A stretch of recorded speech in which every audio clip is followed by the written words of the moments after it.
मैं इस्लाम के मुताबिक अपने देश से बेहद मोहब्बत करता हूं और हिंदुस्तान जिंदाबाद कहता हूं, भारत जिंदाबाद का नारा लगा रही थी तो दानिश अली कुर्सी पर से उठे और उन्होंने उसका विरोध किया। क्या मतलब था भाई? क्या उन्होंने कहा था कि दानिश अली तुम भी नारा लगाओ? दानिश अली की वजह से आज पूरे मुसलमानों को इस तरह से देखा गया है कि देश के लोकतांत्रिक मंदिर में उनको आतंकवाद कहा गया है। तो दानिश अली की खुद की आप चिंगारी डाल करके पीछे हट जाते हो, फिर जब धमाका होता है फिर तमाम मुसलमानों को लाकर खड़े कर देते हो, फिर उसको हिंदू मुस्लिम का रूप देते हो। करोड़ से ज्यादा लोगों की भावनाओं को ठेस पहुंचाते हैं कांग्रेस के चीफ मिनिस्टर। तब राहुल की मोहब्बत की दुकान कहां गई? क्या राहुल गांधी सिर्फ मुसलमान को फर्जी गले लगा करके हिंदू मुस्लिम की राजनीति करना चाहते हैं?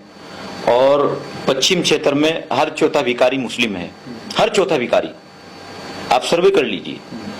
तो ये इन लोगों की तो देन है, मदनी खानदान की और कांग्रेस खानदान सोच रहा है कि पहले दानिश अली की गलती है कि उन्होंने भारत माता की जय का विरोध किया। भाई मुसलमान तो 30% है इस देश के अंदर, मतलब 30 करोड़ है, 100 करोड़ से ज्यादा यहाँ भारत माता की जय कहने वाले।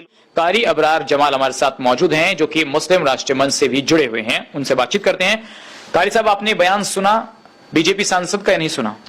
जी सुना है। क्या लगा है प्रथम दृष्टा उस बयान को सुनकर आपको? देखिए, वो बयान सदन का है और सदन एक लोकतंत्र का मंदिर कहा जाता है और मंदिर में सिर्फ प्रेम की ही जगह है, नफरत की कोई जगह नहीं है। और बयान को तो किसी भी तरह से ठीक नहीं ठहराया जा सकता। लेकिन सवाल यह है कि मुसलमानों को लेकर की टिप्पणी करना, उसे आप उनका व्यक्तिगत एक टिप्पणी मानते हैं सांसद पर, या सब मुस्लिम समाज के ऊपर टिप्पणी मानते हैं उनकी? नहीं, देखिए, जिस तरह उन्होंने बयान दिया है दानिश अली पर, तो ये कहीं ना कहीं दानिश अली की खुद की कमी है। सचिन जी, आप सनातन धर्म को मानते हैं, मैं इस्लाम को मानता हूं। मैं इस्लाम के मुताबिक अपने देश से बेहद मोहब्बत करता हूं और हिंदुस्तान जिंदाबाद कहता हूं, भारत जिंदाबाद कहता हूं। आप सनातन को मानने के साथ साथ भारत माता की जय कहते हैं। आप इस तरह से अपनी भावनाओं का इजहार करते हैं देश के प्रति। लेकिन जब आप भारत माता की जय का नारा लगा रहे हैं, आप तो सनातन को मानने वाले हैं, तो फिर मैं उसको विरोध क्यों कर रहा हूं? आपने देखा होगा 1-1.5 महीने पहले की बात है, शायद से भी ज्यादा हो गया, किसी मीटिंग की वो तस्वीरें थी जिसमें सनातन धर्म को मानने वाले लोग भारत माता की जय का नारा लगा रहे थे। तो दानिश अली कुर्सी पर से उठे और उन्होंने उसका विरोध किया। क्या मतलब था भाई? क्या उन्होंने कहा था कि दानिश अली तुम भी नारा लगाओ? क्या दानिश अली को उन्होंने कहा था या दानिश अली को फोर्स किया? जब दानिश अली पर उन्होंने कोई जोर जबरदस्ती नहीं की, दानिश अली को नहीं कहा कि तुम भारत माता की जय बोलो, तो दानिश अली को किसने अधिकार दिया, किसने हक दिया कि वो कुर्सी पर से उठ के उसका विरोध करें? शुरुआत तो वहीं से हुई ना। एक दानिश अली की वजह से आज पूरे मुसलमानों को इस तरह से देखा गया है कि देश के लोकतांत्रिक मंदिर में उनको आतंकवाद कहा गया है। तो दानिश अली की खुद की कमी है, शुरुआत खुद से करते हो।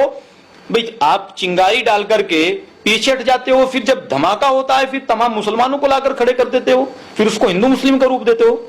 तो विपक्ष क्या इस पूरी घटना को हिंदू मुस्लिम का रूप दे रहा है, या आप ये मानते हैं कि नहीं, ये बात सिर्फ एक ऐसे व्यक्ति के बीच में थी जो भारत माता की जय का नारा नहीं लगाता, और एक ऐसा व्यक्ति है जो बीजेपी का है जिसने कहा कि भारत माता की जय बोलनी पड़ेगी यदि भारत में रहना होगा? तो देखिए, आप सनातन, हिंदू मुस्लिम का मुद्दा है। नहीं, आप सनातन को मानने वाले हैं, आप जोर जोर से चिल्लाइए जय श्री राम, जय श्री राम, मुझे क्या आपत्ति है? मैं अल्लाह अकबर कह रहा हूं, आप जय श्री राम कह रहे हैं, यही तो सेकुलरिज्म है। ये सेकुलरिज्म नहीं है कि आप जय श्री राम का नारा लगा रहे हैं, भारत माता की जय कह रहे हैं, मैं उसका विरोध करूं। ये सेकुलरिज्म नहीं है, ये तो सेकुलरिज्म की हत्या है, सेकुलरिज्म का कत्ल है।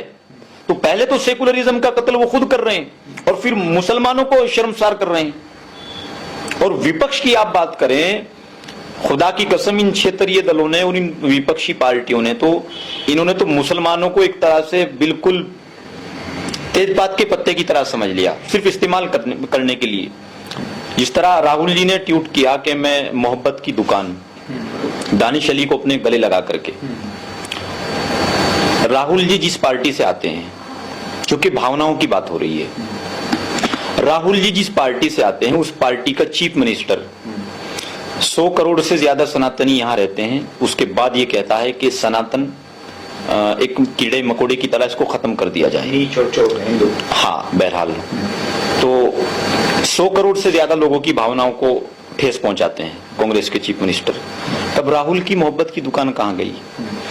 क्या राहुल गांधी सिर्फ मुसलमान को फर्जी गले लगा करके हिंदू मुस्लिम की राजनीति करना चाहते हैं? यही तो हो रहा है। राहुल को तो फौरन उसके खिलाफ कार्रवाई करनी चाहिए थी। अगर राहुल उसके खिलाफ कार्रवाई करती तो आज किसी और की हिम्मत नहीं होती। तो कारी साहब, इसके अलावा देखिए, राहुल गांधी जाते हैं वहां पर, लेकिन बसपा का कोई नेता मिलने नहीं जाता है। घटना घटी, राहुल गांधी के मिलने चले गए, गले लगाने चले, कहने हैं कि नफरत के माहौल में मोहब्बत की दुकान खोली जा रही है। तो राहुल गांधी से फिर लोग डिजिटल मीडिया, सोशल मीडिया सवाल पूछ रहे हैं कि हिमाचल में कांग्रेस की सरकार थी, जब मुसलमानों के साथ वहां ऐसा हो रहा था आपके शासन में, तो आपने कितने मुसलमानों को गले लगाया? तो क्या राहुल गांधी भी हिंदू और मुस्लिम की पॉलिटिक्स कर रहे हैं? बिल्कुल जाहिर सी बात है। दादा नेहरू, चाचा नेहरू, तमाम पूरा गांधी परिवार जब इस देश का बंटवारा हो रहा था, ये तो उसी वक्त से चल रहा था। जब देश का बंटवारा हुआ, इन्होंने हमारे उलमाए किराम को अपने पाले में ला करके तभी तो मुसलमानों को पूरी तरीके से इस्तेमाल किया है। आप देखेंगे आज मुसलमान अनपढ़ जो है, खास तौर से पश्चिम क्षेत्र में, और पश्चिम क्षेत्र में हर चौथा भिखारी मुस्लिम है, हर चौथा भिखारी। आप सर्वे कर लीजिए। तो ये इन लोगों की तो देन है, मदनी खानदान की और कांग्रेस खानदान की। ये दो खानदान मुसलमानों के सत्यानाश पर तुले हुए हैं। ये मुसलमानों को गले लगा लगा करके फिर उनका शोषण करते हैं, उनको इस्तेमाल करते हैं। तो कारी साहब देखिए, मुसलमानों के अंदर इस बात को लेकर गुस्सा है कि उन्होंने हर इस्लाम को मानने वाले शब्द ऐसे कहे जो इस्लाम को मानते हैं उनके लिए, से मुसलमानों के लिए कहे हो चाहे और शब्द कहे हो। तो मुसलमान इसको लेकर क्या सोच रहा है? आम मुसलमान क्या सोच रहा है? कल से राहुल गांधी जब से मिलने गए हैं तो ऐसा प्रतीत हो रहा है कि मुसलमानों को एक तरह से हटा दिया गया है। और जब बीजेपी पसमानदा की बात करती है तो लोग कह रहे हैं कि देखिए, एक तरफ तो प्रधानमंत्री गले लगा रहे हैं, दूसरी तरफ ऐसे शब्द बुलवा रहे हैं। देखो, प्रधानमंत्री जी ने तो जब ये नया संसद भवन बना, इसके उद्घाटन में मोदी जी ने कहा था कि नया भवन बदल गया है तो भावनाएं भी बदल जानी चाहिए। तो उनका तो स्पष्ट और बिल्कुल साफ तरीके से मैसेज है कि वो नहीं चाहते इस देश में हिंदू मुस्लिम की राजनीति की जाए। और रही बात दूसरे लोगों की, मुसलमान की, मुसलमान ये सोच रहा है कि पहले दानिश अली की गलती है कि उन्होंने भारत माता की जय का विरोध किया। भाई, मुसलमान तो 30% है इस देश के अंदर, मतलब 30 करोड़ है। 100 करोड़ से ज्यादा यहाँ भारत माता की जय कहने वाले लोग मौजूद हैं। फिर आप उसका विरोध करके उनकी भावनाओं को ठेस पहुंचा रहे हो। तो शुरुआत तो उनसे की, तो शुरुआत उनसे करने का मतलब ये भी नहीं हो सकता कि कल का जो बयान है उसको सही ठहराया जा सके। उसको किसी भी हद तक सही नहीं ठहराया जा सकता, लेकिन शुरुआत खुद दानिश अली ने की। और दानिश अली की वजह से आज सिर्फ दानिश अली को आतंकवाद नहीं कहा गया, उन सब लोगों को आतंकवाद कहा गया जिन्होंने दानिश अली को वोट दे करके संसद में भेजा है।